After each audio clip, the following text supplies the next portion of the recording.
අද පාඩමේදී අපි ඉස්සෙල්ලාම දැනගන්න ඕනේ අංශක රේඩියන් අතර සම්බන්ධතාවය. අංශක 180ක් කියන්නේ ෆයි.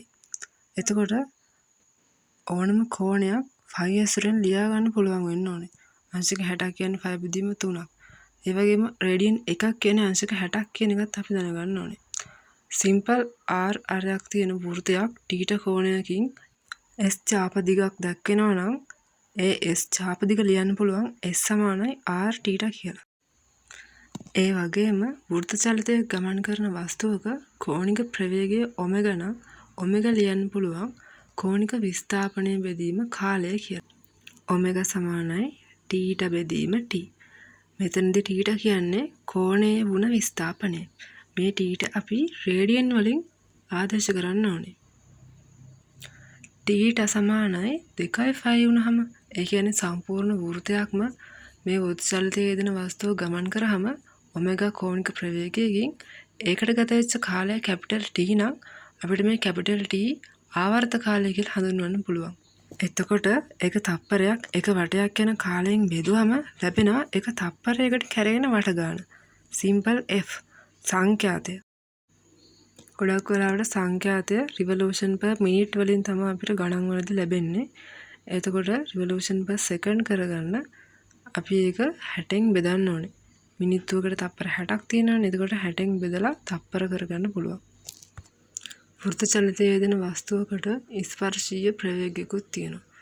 ස්පර්ශීය ප්‍රවේගය අපිට ලියන්න පුළුවන් ඡාපයේ දිගේ ගියපු විස්ථාපනය බෙදීම කාලය කියලා. අපි කලින් ඉගෙන ගත්තනේ ඡාප දිග හොයන සූත්‍රයක් S සමානයි R θ කියලා. අන්න ඒක ආදේශ කරලා R θ බෙදීම t කියලා ලියන්නත් පුළුවන්.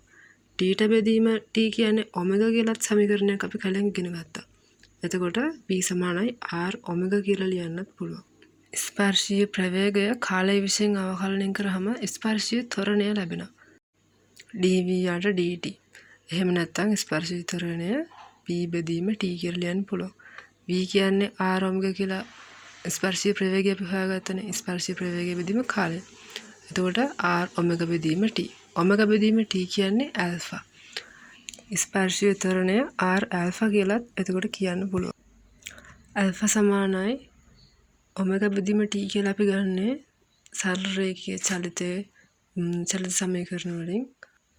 ඒ කියන්නේ භ්‍රමණ චලිතයේ කොටසට චලිත සමීකරණ වලට අනුරූප භ්‍රමණ චලිතයේ සමීකරණ ලියනකොට වෘත්ත චලිතයේ යෙදෙන වස්තුවකට කේන්ද්‍රාභිසාරයේ ත්වරණයකුත් තියෙනවා. ඒක අපි AR v වර්ගයට r කියලා ලියන්න පුළුවන්. v කියන්නේ r ඔමෙගානේ. එතකොට r ඔමෙගාගේ වර්ගය. r ඔමෙගා කියන්නේ ආයත් v නේ. එතකොට v ඔමෙගා කියලා ලියන්න පුළුවන්. වස්තුවක් වෘත්ත චලිතයේ යෙදෙනකොට හැම වෙලෙම කේන්ද්‍රය දෙසට ඇදගෙන තියෙන බලය කේන්ද්‍රාභිසාරී ත්වරණය. කේන්ද්‍රාභිසාරී බලය නිසා තමයි වෙන දිශාවකට යන්න තියෙන වස්තුව නැවතත් වෘත්තයේ දෙසටම ඇදී ගමන් කරන්නේ.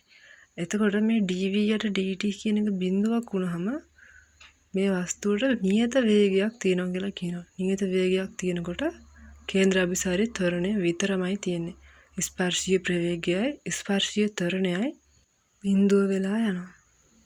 ඩෙල්ටා v වෙනස් වෙමින් ගමන් කරනවා නම් තමයි මේ ස්පර්ශීය ත්වරණයයි කේන්ද්‍රාභිසාරී ත්වරණයයි දෙකම තියෙන්නේ.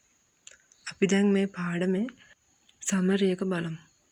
අපි ඉගෙන ගත්තා ෆයි සමානයි අංශක 180යි කියලා. ඊට පස්සේ ඕනම කෝණයක් ෆයි ඇසුරෙන් ලියන්න පුළුවන් වෙන්න ඕනි කියලා කිව්වා. රේඩියන් එකක් කියන්නේ අංශක 60ක් කියලා ඉගෙන ගත්තා. S සමානයි R θ කියන සූත්‍රය ඉගෙන ගත්තා.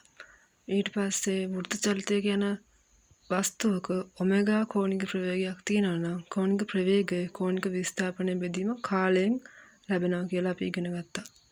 ඔමෙගා සමානයි θ බෙදීම t. ඊට පස්සේ අපි ආවර්ත කාලයට සමීකරණයක් ගත්තා. තප්පරයකදී කරගෙන වට ගණනට සමීකරණයක් ගත්තා. RPM වලින් දුන්නොත් RPS කියන්නේ රිවොලූෂන් per මිනිට් වලින් දුන්නොත් රිවොලූෂන් per සෙකන්ඩ්ස් වලට හදාගන්න 60න් බෙදලා ගන්න පුළුවන් කියලා ගත්තා. ඊට පස්සේ ස්පර්ශීය ප්‍රවේගයට සමීකරණ ගත්තා. ස්පර්ශීය ත්වරණයට සමීකරණ ගත්තා. කේන්ද්‍රාභිසාරී ත්වරණයටත් සමීකරණ ගත්තා.